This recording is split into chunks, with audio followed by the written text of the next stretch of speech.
इस ट्रिग्नोमेट्री के, क्योंकि मैंने अब तक लेक्चर नंबर 1 से लेके शायद ये लेक्चर नंबर 15 होगा शायद, और होगा भी।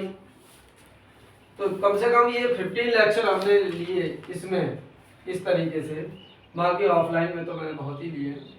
तो ये कुछ बचे हुए क्वेश्चन है जो आज मैं लगवा दे रहा हूँ। उसके बाद संडे में 2 घंटे की क्लास होगी।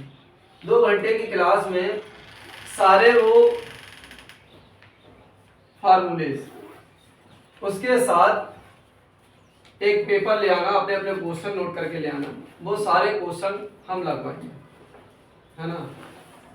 तो 2 घंटे तक हम वो क्वेश्चन लगवाएंगे और फिर फाइनल करेंगे कि हाँ अब तुम लगा सकते हो सारे क्वेश्चन।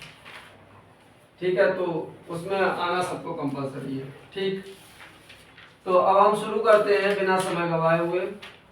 तो सबसे पहला क्वेश्चन अगर मैं बात करूं तो ये रहा। तो इसके लिए थोड़ी जगह कम पड़ रही है।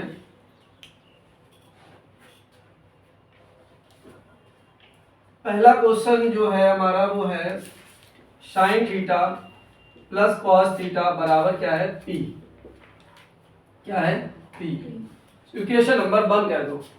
थोड़ा छोटा लिखता हूं मुझे लगता है, लेकिन फिर जगह भी चाहिए होगी, है ना। अगला जो है sec theta plus cosec theta बराबर क्यू। ठीक, ये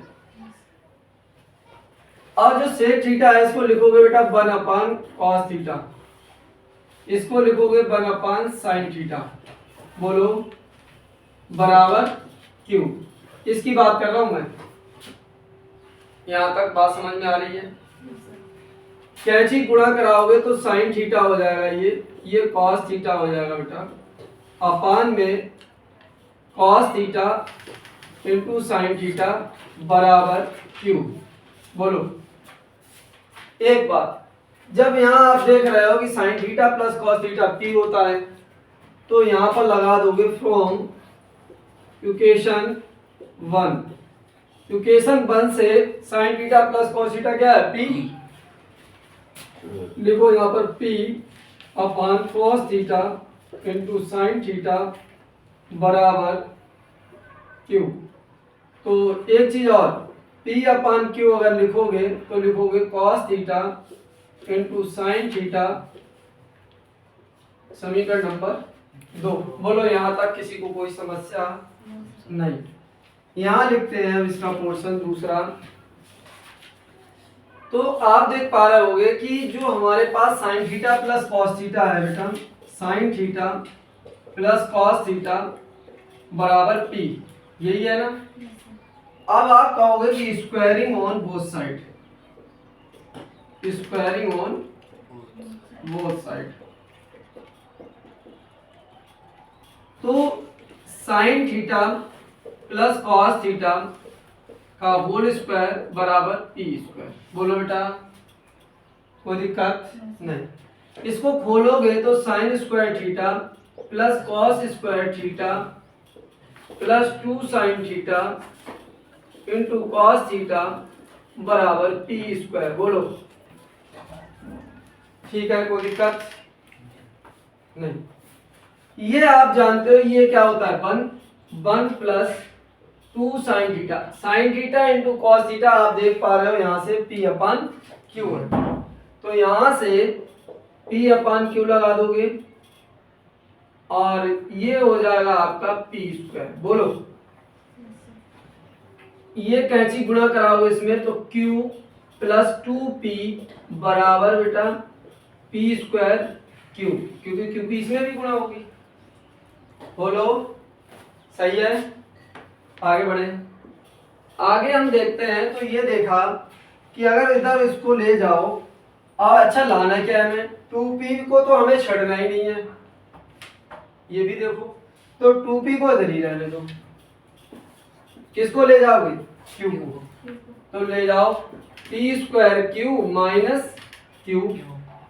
अब देखो q बाहर कॉमन है तो इसमें q कॉमन ले लो, तो यहाँ क्या बचेगा, पी स्क्वायर। यहाँ से कॉमन चला गया, हेंस प्रूफ। बोलो बात समझ में आई होगी। इस तरीके से अच्छा प्रश्न है। बी बराबर दे रखा है आपका, इसे रख दो। टेन बी बराबर कितना है, √3। अब उनने हमसे पूछा क्या है, टेन ए प्लस बी पूछा है। टेन ए प्लस बी बराबर जो सूत्र होता है फार्मूला, वो आप लोग जानते हो। टेन ए क्यों बेटा, टेन बी अपान 1 माइनस टेन ए इंटू टेन बी होता है। तो जब ये फार्मूला होता है तो टेन ए की वैल्यू लगाओ बेटा 1 अपान √3 प्लस √3 अपान 1 माइनस 1 अपान √3 इंटू √3। ये इससे गया कट गया। तो 1 प्लस 3 अपान √3 इंटू ये जो है 0 हो गया, ये 4 अपान 0 हो गया, टेन ए प्लस बी। ठीक है। और जब 0 से किसी संख्या में डिवाइड किया जाता है तो उसकी वैल्यू क्या होती है, उसकी वैल्यू होती है इन्फिनिटी। इन्फिनिटी होती है, क्या होती है, इन्फिनिटी। ऐसे घुमा के भी बना सकते हो, अरे कैसे बनाओ, ऐसे ही बना लो। ठीक है, इन्फिनिटी।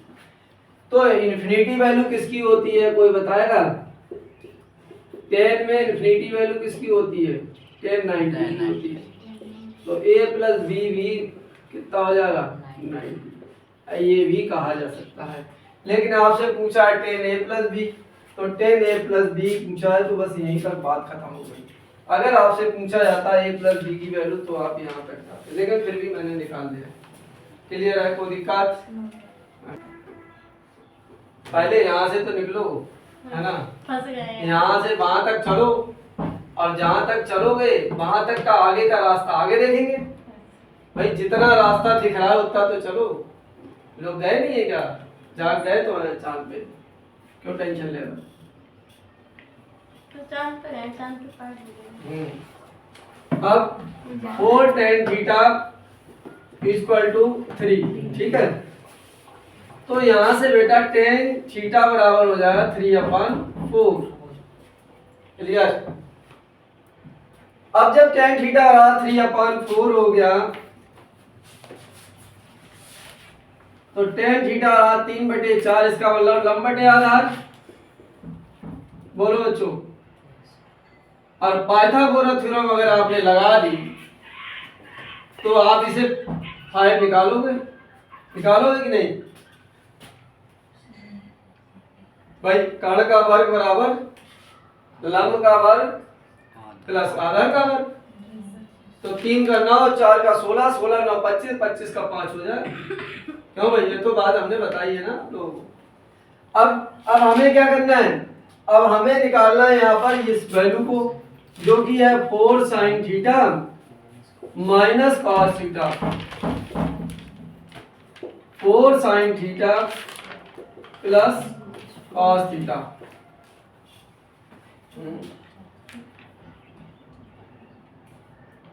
बहुत दिन पढ़ा दिया थीटा थीटा। अब किसी के दिमाग में ये नहीं आना चाहिए कि सर थीटा ही कह रहे हैं, कहीं चीटा तो नहीं है ये, है ना। तो साइन थीटा का मान कितना होता है, लंब बटे कर्ण। लंब कितना है,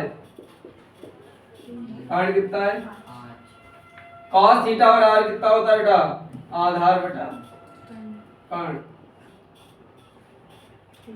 अब ये यहाँ जाओ 4 इंटू 3/5 और ये प्लस 4/5। बोलो क्लियर है, कोई दिक्कत? मामला ओके? अब देखो 4 3 12, 12 माइनस 4/5, क्योंकि दोनों में 5 है। नीचे की अगर बात करोगे 4 3 12, 4 16/5। बोलो मामला क्लियर है? 12 में से 4 जाएगा 8/5 और ये 16/5। फंक्शन है भगवान की दुआ से पलट गया है ना, ये हो गया। अब बेटा बचा आपका 8 ऊपर नीचे 16, 8 1 9 8 2 16, कितना आया 1/2। बोलो फिर एक बार क्या देखो ये साइन थीटा की वैल्यू यहाँ लगा दी, यहाँ कोस थीटा की वैल्यू लगा दी, यहाँ साइन थीटा यहाँ कोस थीटा। नीचे दोनों में 5 है, एलसीएम लेने की जरूरत ही नहीं है, वो तो 5 आएगा ही। तो 4 3 12 माइनस 4 क्योंकि यहाँ माइनस 4 है, 4 3 12 4 16 क्योंकि यहाँ प्लस 4 है। नीचे ऊपर 5 5 फंक्शन है, पलट जाता है, पलट के ऐसे लिखा जाएगा। 5 से 5 कट गया, बचा 8 नीचे, और नीचे बचा 16। 8 1 8 2 16 हो गया, और क्या है? क्या हो भाई, सही है।